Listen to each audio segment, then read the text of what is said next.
Hello बच्चों, हमारा प्रश्न दिया हुआ है AgNO3 विलयन को KI में मिलाने पर एक ऋणात्मक आवेशित कोलाइडल सॉल्व प्राप्त होता है जब वह होते हैं। ठीक है, चार ऑप्शन है, बताना है कहाँ पर किस अवस्था में ऋणात्मक आवेशित कोलाइडल सॉल्व प्राप्त होगा। चलिए समझते हैं इस प्रश्न पर। बात की प्रश्न की मुख्य अवधारणा की, तो मुख्य अवधारणा में हम पहले रिएक्शन देख लेते हैं कि रिएक्शन कैसा होगा। ठीक है, तो रिएक्शन देखो क्या है। ये जब EnO, ये हमारा के आई से रिएक्ट करेगा। रिएक्शन करने के जी आई प्लस के एन ओ थ्री। ठीक है, अब क्या होता है, ये ए जी आई के आई से क्या होता है, अपक्षेपित होता है। ठीक है, तो ये जब होगा तो ये क्या होगा कि ऋणात्मक ऋणात्मक कोलॉइडी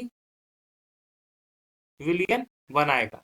अब इसके लिए कंडीशन क्या होना चाहिए कि के आई की मात्रा अधिकता होनी चाहिए। के आई की क्या होनी चाहिए, अधिकता होनी चाहिए। ठीक है, क्योंकि एजीआई की अगर क्वाड्रेटिक सॉल्यूशन को देखेंगे तो वो धनात्मक होता है, जबकि के आई में आई माइनस की वजह से ये ऋणात्मक कोलाइड बनाता है। तो के आई की अगर अधिकता होगी तो क्या होगा कि वो ऋणात्मक कोलाइड ही बनाएगा। अब जहां पे के आई की मात्रा अधिक होगी वो ऋणात्मक आवेशित कोलाइड सॉल्व बनेगा। तो पहला हम लोग देखते हैं, अगर हम लोग देखें यहाँ पे दिया हुआ है कि 0.1 मोलरता और 100 मिली। तो देखो क्या है कि आप सभी का मोलरता यहाँ पे मोल निकाल लो, जिसके मोल अधिक होंगे, के आई का मोल अगर अधिक होगा तो मोल मोल या मिली मोल भी निकाल सकते हो। मिली मोल का फॉर्मूला जो होता है ये क्या होता है कि मोलरता गुना आयतन। आयतन किस में ले लेते हैं, एमएल में ले सकते हैं। तो यहाँ पर एक तरफ में हम लोग AgNO3 के बारे में डिस्कस करते हैं और एक तरफ में के आई की मात्रा अधिक होगी तो वो सही होगा।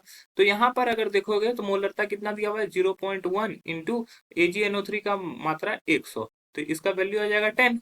इस तरफ में 0.1 मोलरता और इसका वॉल्यूम दिया हुआ है 100 ml। ठीक है, तो ये भी आ जाएगा 10। तो मतलब कि दोनों बराबर है, अतः यह ऋणात्मक नहीं दे पाएगा। ठीक है, अब दूसरा में देखोगे कि 0.1 एम और 100 एम। तो 0.1 एम का मतलब क्या हो गया कि ये 10, ठीक है, 10 मिलीमोल। और यहाँ पे 0.2 इंटू 100 का मतलब हो गया ये 20 मिलीमोल। तो यहाँ पे के आई की मात्रा अधिक है, अतः यह ऋणात्मक आवेशित कोलाइड देगा। तीसरे में बात करें, यहाँ 0.2 इंटू 100 है तो ये आ जाएगा 20, और यहाँ पे 0.1 इंटू 100 है, ये हो जाएगा 10। तो इसमें AgNO3 का मात्रा अधिक है तो ये धनात्मक आवेशित बनाएगा, तो ये भी गलत हो जाएगा। हम लोग को प्रश्न में ऋणात्मक आवेशित कोलाइडल पूछा गया है।